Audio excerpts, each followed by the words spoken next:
Hi everyone, back tuning into today's video. We're going to have a look at weather for the next 8 to 10 days. In today's video, we'll also have a look at developments in the stratosphere over the North Pole, and we'll start off by having a look at developments tonight, because it looks like we could be seeing some quite wet weather coming in across England and Wales, and maybe some quite windy weather down in the south as well. Before I get on with that, to say about the ads, there's links to articles sitting underneath the web video here on the homepage at gasweathers.com.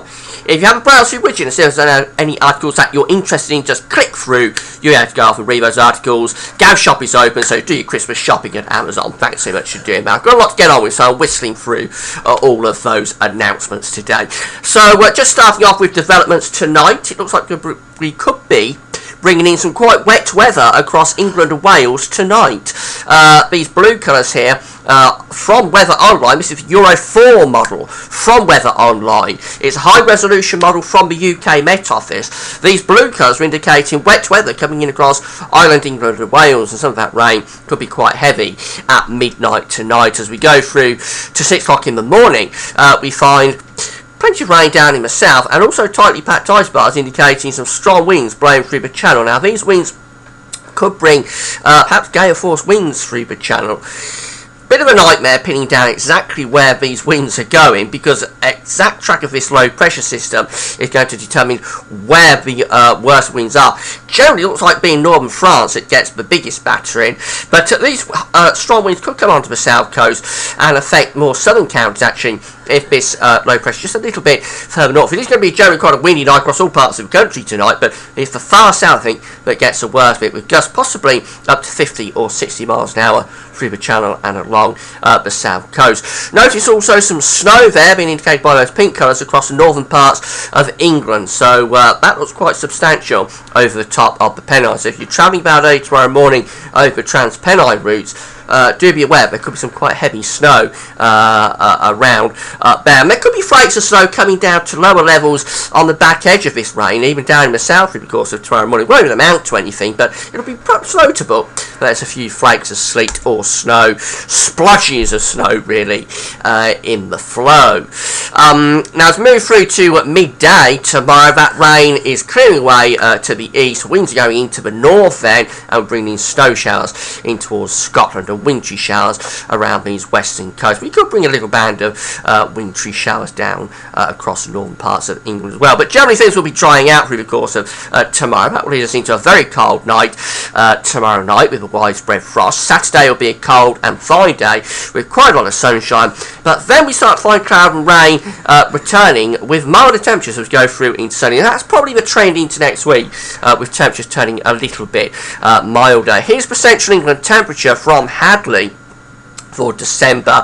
This is provisional up to the 9th of December, and provisionally we're standing at 4.8 degrees for December, an anomaly of 0.3 degrees below average, so a little bit below average. It's certainly a cooler month compared to most of the months that we've had through 2014. In terms of the anomaly, of course it's cool as well because it's a winter month, but in terms of the anomaly it is substantially cooler than most of the months through 2014, which have been posting anomalies around 1 to 2 degrees above average. But I think we are going to go a little bit warmer though as we move through into next week. Here is the temperature anomaly for next week, the 11th to the 19th of December, and we're in those red colours, as is most of Europe. The reason that's happening is that it looks like we're going to inflate the Azores high a little bit next week. Here we are from the GFS for a week's time, Thursday the 18th of December, and the Azores high is inflating around Spain and Portugal.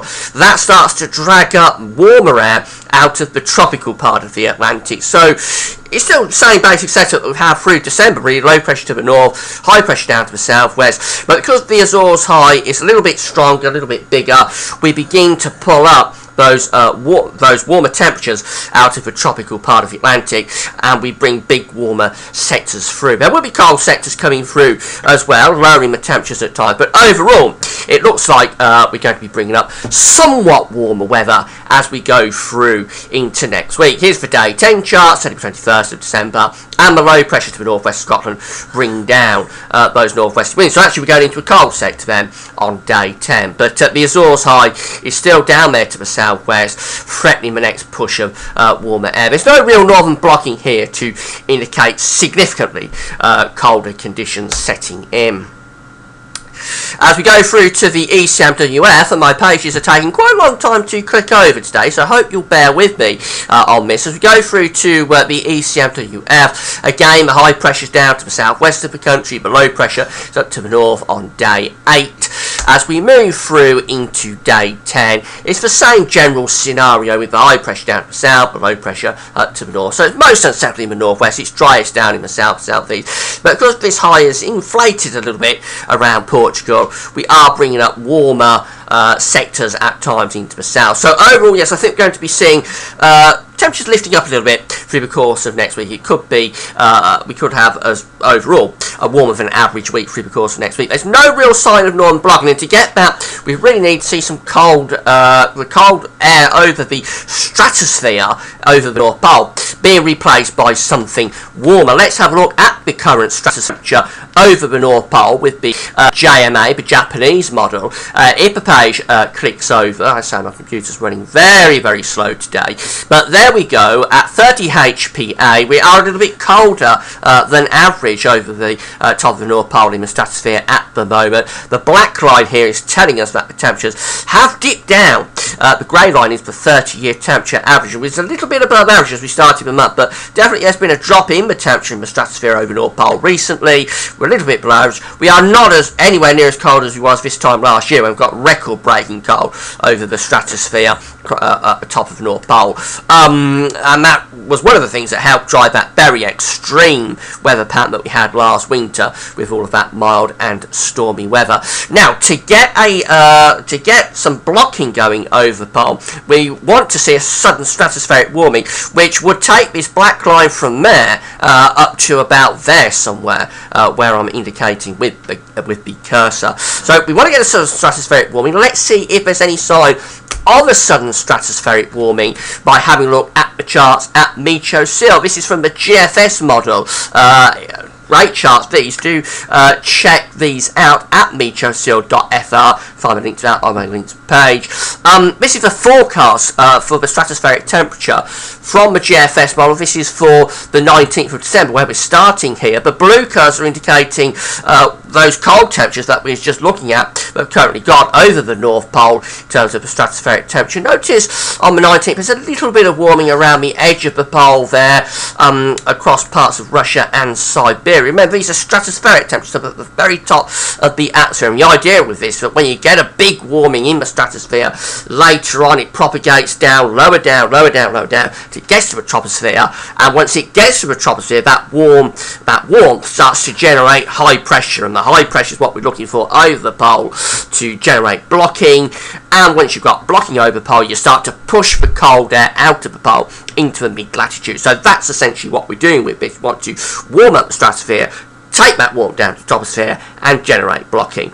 So here we are on the 19th anyway, with those warm temperatures around the edge of the pole, and we do get some warming being predicted this morning. This has been an ongoing trend through the course of December, that we have been getting these warmings around the edge of the pole. Notice the yellow colours appearing and become bigger as we run through. This is taking us to the 23rd of December. Quite significant warming occurring there around the edge of the pole, across Siberia in particular. Some quite strong warming, but notice it's not really infiltrating into these blue curves, but are still sitting there over the very top of the pole and around Greenland. It's not really infiltrating through, but it's certainly niggling at the edge, and it is trying to push into the pole. At this time, 27th of December, those blue anchor over the top of the North Pole.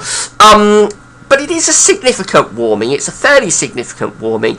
I think we want to see a greater extent of warmth, really. We want to go to the red colours here, and once we get to red colours, then we can start to push the warmth in towards the North Pole and start to displace all of these blue colours, which again are indicating the cold temperatures over the top of the pole. A great example of what we're looking for is what occurred in the winter of 2012-2013. So we'll just have a very quick look at that. We had a sudden stratospheric warming, very dramatic one, at the start of January 2013.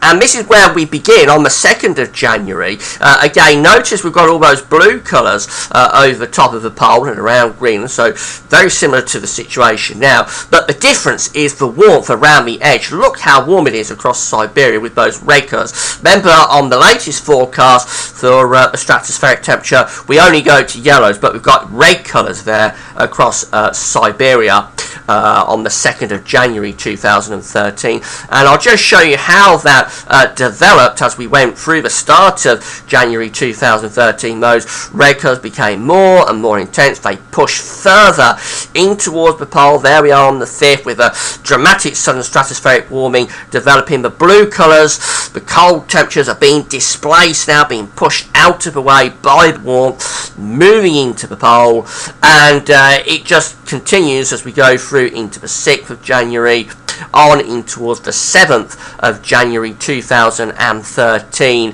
That warmth really becomes very, very dramatic, pushing those cold temperatures out of the way, so that by the 8th, the 9th, on into the 10th, the blue colours have gone over the pole. They've been pushed down into the mid-latitudes, and yeah, that's a proper dramatic sudden stratospheric warming taking place over the top of the North Pole. Those warm colours pushing to the pole, get rid of the cold temperatures, knock the cold temperatures off their perch, and eventually, of course, what happened through the winter of 2012-2013, the blocking got more and more extreme as we went through, and we ended up with a very pronounced, dramatic blocking pattern. By the time we got through to March, we had the coldest March since Victorian times, and I think much of that really started with that sudden stratospheric warming that occurred at the